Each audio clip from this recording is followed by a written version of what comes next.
Halo, selamat pagi, selamat berjumpa kembali dengan Ibu Tinar di dalam materi pelajaran menata produk dengan pokok bahasan kita pada saat hari ini, yaitu macam-macam kondisi kerja. Macam-macam kondisi pada tempat kerja dipengaruhi oleh beberapa hal. Berikut beberapa hal yang menyangkut kondisi tempat kerja. Yang pertama, pengaturan penggunaan warna. Warna merupakan salah satu faktor kondisi tempat kerja yang dapat berpengaruh pada efektivitas kerja pegawai. Warna dinding ruangan kerja, alat-alat perlengkapan kerja, dan mesin-mesin yang akan mempengaruhi keadaan jiwa seseorang.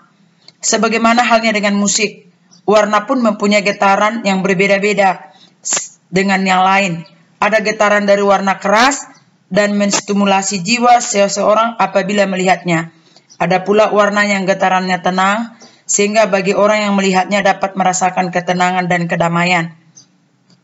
Warna yang digunakan dalam ruangan kerja hendaknya warna-warna yang dingin, lembut, misalnya warna coklat muda, krem, abu-abu muda, dan hijau muda, karena warna-warna tersebut tidak menyilaukan mata dan tidak tajam. Warna putih biasanya digunakan secara umum karena bersifat netral. Warna putih juga dapat memberikan kesan ruang yang sempit menjadi tampak lebih luas dan bersih, serta membantu pekerjaan yang memerlukan ketelitian. Warna cat tembok dan langit-langit harus tidak membosankan atau menjengkelkan. Warna harus menyeragamkan dengan penerangan sekitar. Namun harus ada pula warna-warna yang kontras untuk mencegah kebosanan pegawai dalam bekerja.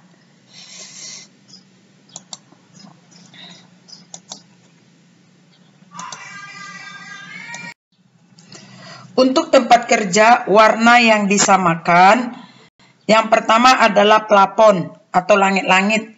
Bagian atas tembok dicat dengan warna pastel. Sedangkan bagian bawah tembok dan tempat-tempat peralatan dengan warna yang lebih tua. Dan yang ketiga, lingkungan mesin dengan warna yang kontras. Jadi secara garis besarnya seperti itu di dalam penggunaan warna. Supaya kita buat warna-warna yang muda supaya kesannya teduh. Sedangkan warna tua di bagian bawah supaya kita punya peralatan yang kita butuhkan itu lebih nampak dia karena warna dasar atau backgroundnya warna tua. Dan begitu juga dengan warna-warna yang digunakan untuk mesin-mesin supaya lebih kontras.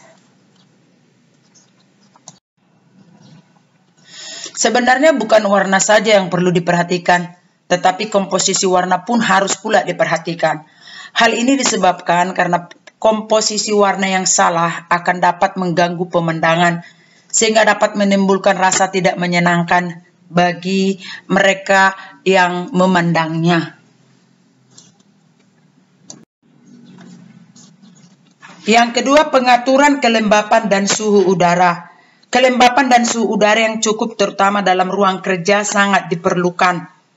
Apabila dalam ruangan tersebut penuh karyawan, pertukaran udara yang cukup ini dapat meningkatkan kesegaran fisik para karyawan.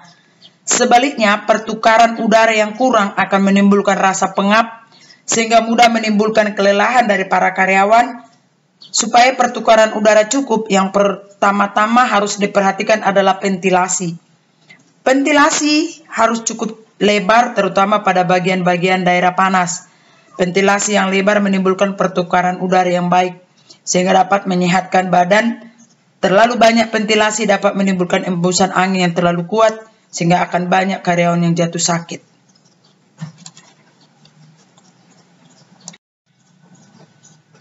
Yang ketiga adalah pengaturan penerangan. Penerangan merupakan faktor yang sangat penting untuk diperhatikan. Penerangan bukan saja terbatas pada penerangan listrik atau lampu, tetapi juga pada penerangan matahari. Ruang kerja membutuhkan penerangan lampu, maka ada hal-hal yang perlu diperhatikan, yaitu biaya dan pengaruh lampu tersebut terhadap karyawan yang sedang bekerja. Perlu diperhatikan pula tentang bagaimana mengatur lampu tersebut, sehingga dapat memberikan penerangan yang cukup, tetapi tidak menyilaukan. Penerangan yang terlalu banyak akan membuat rasa panas, sehingga akan menimbulkan rasa gelisah bagi karyawan. Tetapi sebaliknya, penerangan yang kurang membuat karyawan akan cepat mengantuk dan mungkin pekerjanya banyak yang keliru. Lampu yang cocok untuk penerangan ruangan kerja adalah lampu-lampu fluoresen atau neon. Oke, kita lanjutkan.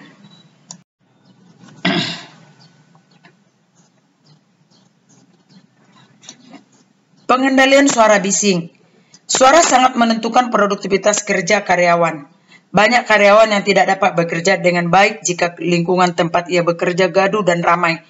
Karena suara-suara dan berbagai hal, hiruk-pikuk suara lalu lintas, suara mesin, dan suara peralatan lainnya. Bunyi ribut atau kebisingan ini perlu dipertimbangkan oleh organisasi karena dapat mengganggu ketenangan kerja. Selain itu juga mengganggu kesehatan pegawai, terutama pada bagian pendengaran. Dalam mengatasi kebisingan diperlukan pengaturan dan pengendalian suara untuk menjaga agar kepekaan karyawan tetap dalam kondisi yang baik. Yang kelima adalah penyedia berbagai fasilitas yang dibutuhkan karyawan. Fasilitas yang dimaksud di sini adalah hal-hal atau benda-benda yang dapat memperlancar pegawai atau karyawan dalam melaksanakan pekerjaannya. Tersedia fasilitas ini akan membuat pekerjaan yang dilaksanakan oleh karyawan berjalan dengan baik tanpa mengalami hambatan. Sebuah organisasi perlu mengusahakan adanya fasilitas fisik yang baik, meliputi hal-hal berikut. 1. Layout perkantoran, pengaturan mebel-mebel dan alat-alat kantor. Jadi sebaiknya layout perkantoran itu harus menunjang proses kerja daripada karyawan.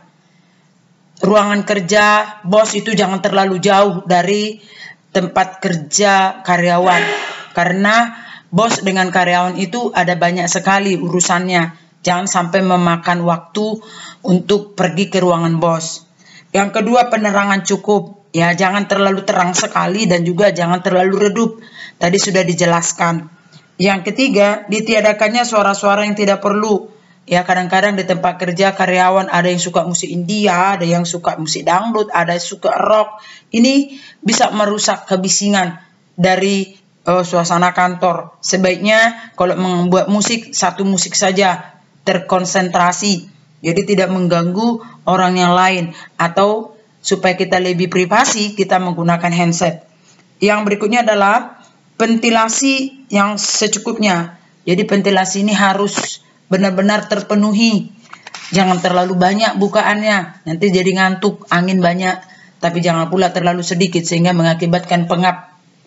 Akhirnya jadi sakit. Yang berikutnya adalah menjaga kebersihan lingkungan kerja. Kebersihan lingkungan kerja mencakup kebersihan tempat mereka bekerja dan kebersihan alat-alat mesin yang mereka pakai dalam bekerja. Setiap perusahaan atau organisasi harus selalu menjaga kebersihan lingkungan, sebab kebersihan mempengaruhi kesehatan. Jadi, lingkungan kerja itu harus benar-benar bersih dari debu, dari kotoran-kotoran, dari sampah, bekas-bekas makanan. Sebaiknya setelah selesai kita makan atau kita gunakan disimpan kepada tempatnya. Jadi jangan berserak-serak kantong plastik, bekas-bekas snack-snack, ini merusak pemandangan.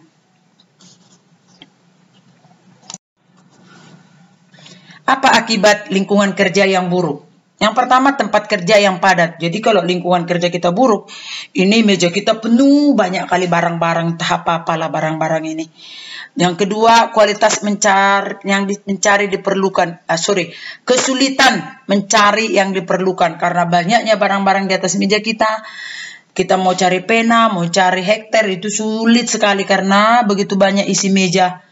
Dan yang ketiga, dapat menimbulkan stres karena tadi kita cari barang tidak ketemu, kita memerlukan file kita tidak dapat, akhirnya apa yang terjadi? Stres jadinya. Kita marah, kita bingung, kita gugup. Mungkin data itu mau diperlukan sama bos pada saat itu dan kita mencari tidak ketemu. Tentu ini mengakibatkan kita stres. Sekarang apa sih keuntungan lingkungan kerja yang baik? Keuntungan menjaga kebersihan yang baik diantaranya sebagai berikut. Berkurangnya resiko kecelakaan dan cedera. Jadi kalau lingkungan kerja kita rapi, bagus, kabel-kabel dirapikan, tidak ada yang berserakan, itu risiko kecelakaannya lebih rendah. 2, mewujudkan tenaga kerja yang sehat dan produktif. Ya, jadi mewujudkan tenaga kerja yang sehat karena lingkungannya bersih, tidak berdebu, itu mengakibatkan karyawan itu sehat. 3, tempat kerja lebih nyaman dan aman. Tempat kerjanya lebih nyaman, ya, lebih aman. 4, berkurangnya waktu terbuang untuk mencari perkakas, materi, dan peralatan. Waktu kita habis untuk hal-hal yang tidak penting, untuk mencari hal-hal yang tidak penting, habislah waktu kita di situ. Itulah keuntungan jika kita memiliki lingkungan kerja yang baik. Sampai di sinilah pelajaran kita pada hari ini tentang macam-macam tempat kerja. Saya berharap kalian bisa memahami. Tetaplah bersemangat anak-anakku, jangan malas kalian. Carilah di Google, carilah di internet materi-materi yang kamu perlukan yang mendukung ke-skillanmu, kemampuanmu. Karena corona ini sepertinya tidak bisa segera pergi dari bangsa, dari negara kita ini. Kita harus bisa menyesuaikan dengan kondisi yang ada. Tetaplah waspada, selalu cuci tangan, gunakan masker apabila kamu bepergian. Satu lagi, jaga jarak. Sekali lagi saya mengucapkan terima kasih dan selamat pagi. Sesi.